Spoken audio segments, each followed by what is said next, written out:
I'll start with the first question then. Would you say that being a happy person is something that you learn from your parents or from life, or do you think it's something that comes naturally? I think that being happy comes from a bit of all those things. I think it comes from the environment that you're surrounded by, be it family, friends, whatever. Yeah. But then I also think it's a choice. I think happiness is something that you have to choose. Mm-hmm. So yeah. Yeah.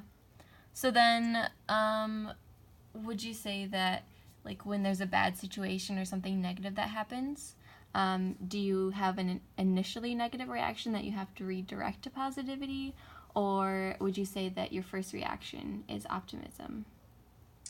Um, when it comes to situations regarding myself, my first reaction tends to be somewhat negative. Mm-hmm. Kind of a downer's mindset.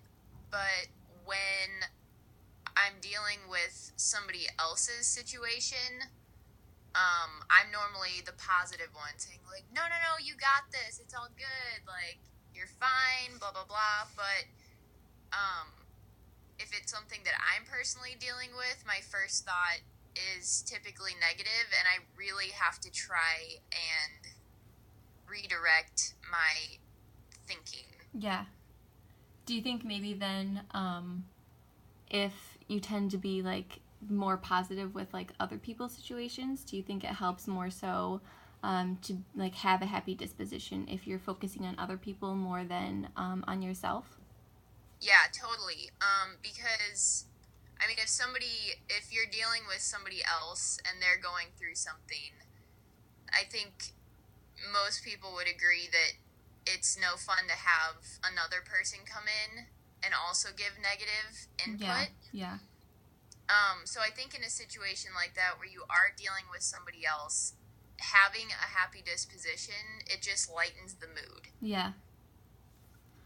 So with other people then, do you think other people that aren't already dispositionally happy, do you think they can develop those qualities? Or do you think it's more of an inherent personality trait? Again, I'd say it's a mix of both. Mm-hmm. I think that many times, happy and unhappy dispositions are learned. Yeah. But at the same time, like you could have somebody that has everything in the world, great friends, blah, blah, blah, and they'll still find something to be unhappy about. Yeah. They don't realize how blessed they are, and they still walk around negative about everything, really sarcastic. And then on the flip side, you could have somebody who's really been through hell and back in their life, and yet they still find a way to be happy and joyful. Yeah. So I think it can go both ways. Yeah.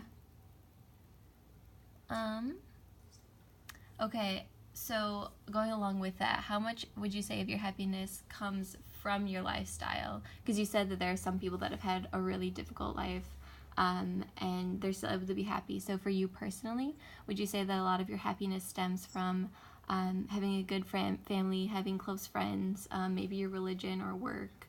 Or do you think a lot of it has to do with your choice to be happy? Personally, I would say my happiness and my joy comes through my relationship with Christ. I think it just offers that stability to know that, somebody else has got your back and you don't have to go through life trying to figure it out, freaking out about what's going on.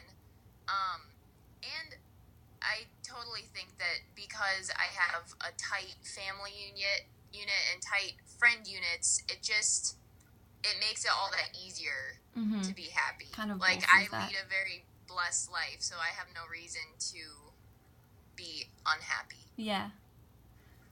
Would you say when you are interacting with people who are dispositionally unhappy or maybe just negative people, do you find that you get along with them or not really, or do you have a really hard time like connecting with them just because you have such a different outlook in life?